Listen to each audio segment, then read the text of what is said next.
It's been 5 years since Mikel Arteta was appointed Arsenal manager, and what a transformation it's been, from 8th place finishers to serious challengers for the Premier League title. However, as this season unfolds, there is, for the first time, a growing sense that the club's progress has stalled. Currently struggling to keep pace with league leaders Liverpool and having narrowly missed out on the title to Manchester City in the past 2 seasons, the prospect of another campaign without major silverware is beginning to raise a serious dilemma about Arteta's credentials. So, what does Arteta's project currently look like? And more importantly, is he still the right man to lead Arsenal to glory?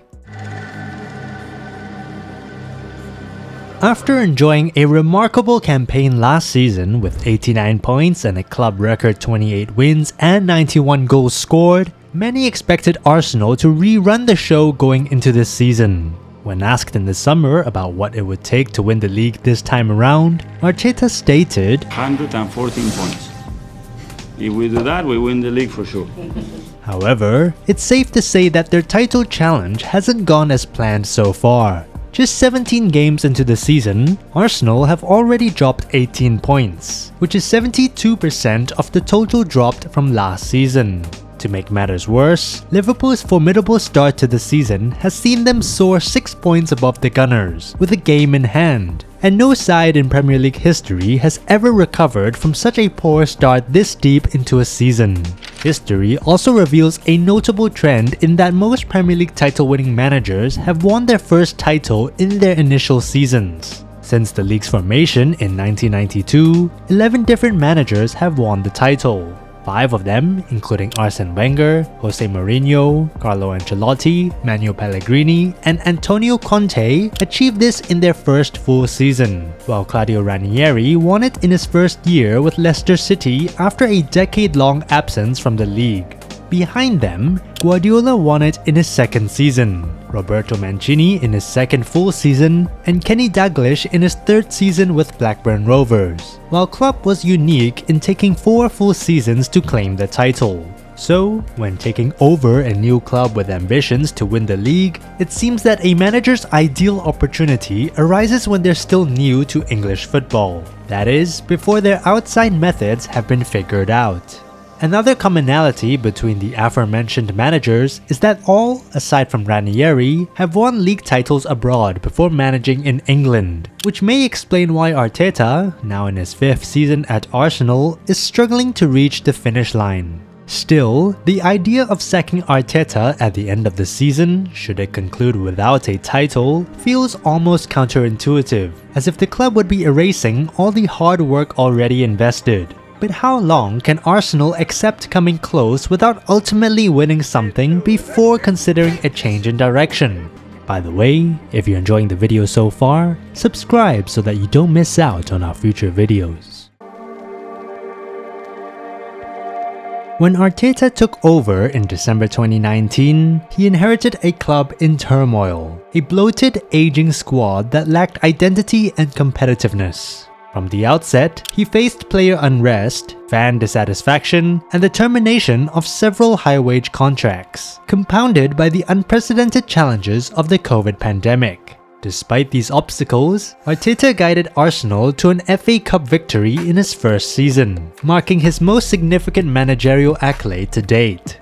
However, the club's long wait for a Premier League title has now stretched over 2 decades, and after 5 years in charge, the questions are growing louder. Even another cup win at the end of this season would feel inadequate for the fan base. Unfair for Arteta perhaps, but undeniably true. Arsenal have had ample opportunities to invest in and improve their squad, with only Chelsea and Manchester United spending more than their €750 million across 10 transfer windows since Arteta's appointment. Yet, the returns have been underwhelming, and the squad still lacks depth and quality. The last 2 summer windows in particular have been disappointing to say the least. Significant sums were spent on players like Kai Havertz, Gabriel Jesus, and Alexander Zinchenko, but not on a traditional striker or a world-class left winger on par with Bukayo Saka. The past 2 seasons have shown that a thin squad cannot win you the league. Pep Guardiola's, past successes have often hinged on effective squad management. By contrast, Arsenal's starting 11 is severely overworked, with key players like Saka and Odegaard playing nearly every minute and increasingly susceptible to fatigue and injuries. The failure to rotate the squad effectively falls on Arteta, who has yet to build a strong bench or fully trust his substitutes. Injuries and suspensions have certainly affected Arsenal this season, but the upcoming January transfer window offers a crucial opportunity to bolster the squad, particularly in attack. To watch our video on how Arsenal went from mid-table to challenging for the top 4, click the first link in the description or the card in the top right corner.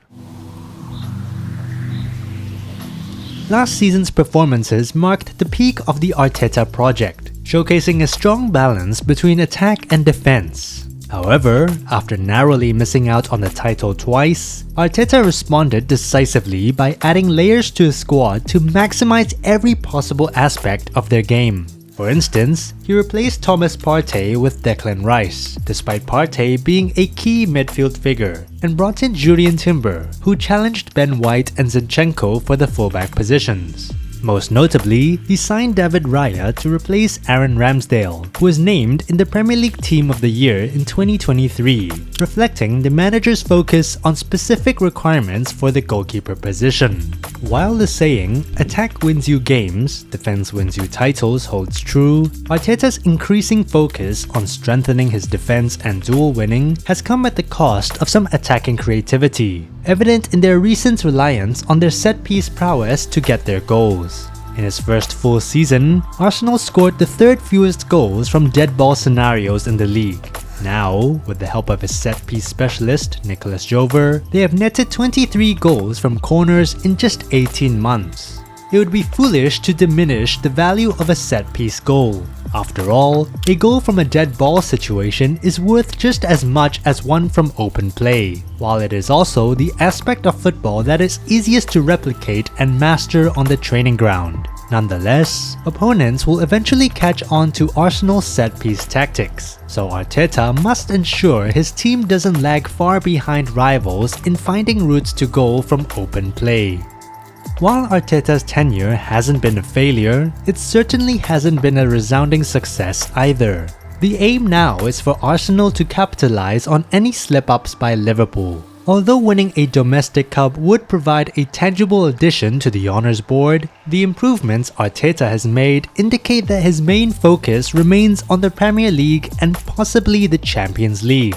His entire project has been geared towards winning the title, and ultimately, his legacy at the club will depend on achieving this success. If you enjoyed this video, hit that like button and subscribe to the channel for more football news, stories, and insights. Also, don't forget to hit notifications so you never miss a beat. And with that, we'll see you in the next video.